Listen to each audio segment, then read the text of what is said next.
application yeroo maxxansitu yookaan firii internet hajjechaa ooltu kana yeroo dura maxxansitu aappicha yookaan application san dura maaliif hin garsiifne viidiyoo ta'e guutuu akka daawwannu goota. Komentii takka akkas jetti komentoota hedduu osman dubbisu garuumoo kanatti tole keessa baaseen hojiidhatti waan ta'eef arras komentii saniitu natti tole. Mee kuno sigarsiisi applicationin amma gallakkisuu deemu isa kana yoo dandeesse osoo viidiyoo laalle irraa fayyadame isin jechaadha. Hordoftoota ta'e kabajamoo assalaamu alaykum warahmatullahi wabarakatuh. Nageenya haa dursu ashama harka fuune jirtu isinin jecha arras ammoo aappii kanaan gallakkisuu deemu. Warreen ammoo isma harka irratti isiniif tolee yookaan itti fayyadamuu dandeessan ahla wasaala itti fufaasin jecha. Warreen kun ammoo eessa argama akkamitti hojjeta jettan mirkanii yeroo hundaa'u viidiyoo hogguun gallakkisu isiniif mirkaneessuu malee gadi lakkisu. Warreen ni dalaga hin dalagu jettan kuni yaada dhuunfaa keessaniiti sooshaal miidiyaa qabu achi jala maxxansee waan hin jiruuf feesbuukaan dhuftanii teelegiraamaan dhuftanii nagaafachuu dandeessan. Warreen ammoo kan komentii barreessitan bu'aa ala taatan warreen ammoo achi dhuftan gaafii deebii ni argattan isin jaa. Mee TikTok senne halallo liiviidha hojjetu jira jechuudha.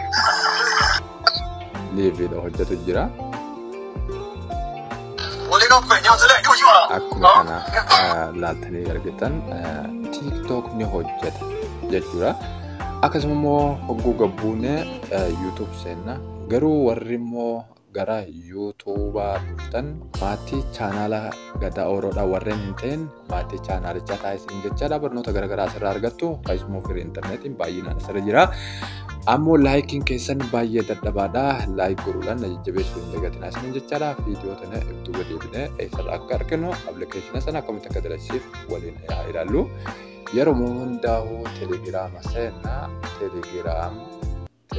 seenaa akkuma beekamu teelegiraama na hojjisantanii teelegiraama hogguu seennu teelegiraama gadaa oroo lakkoofsa lammaffaa irratti taphatanii dhooytu.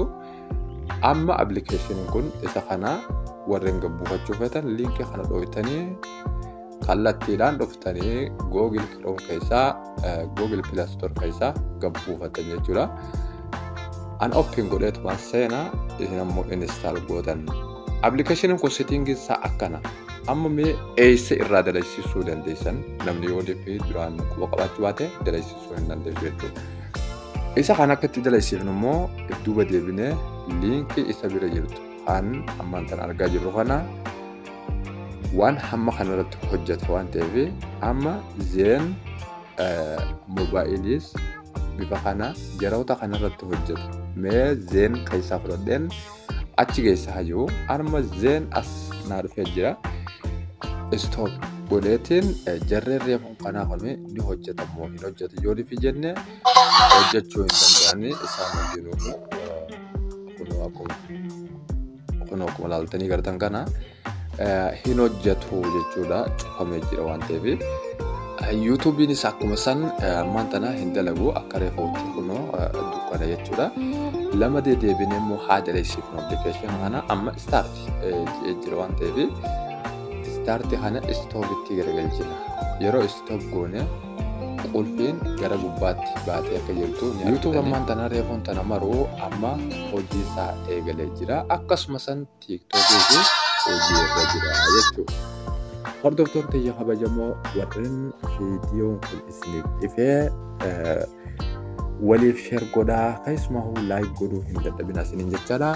Viidiyoo biraatiin hamma walitti deebinutti nagaan naaf oola.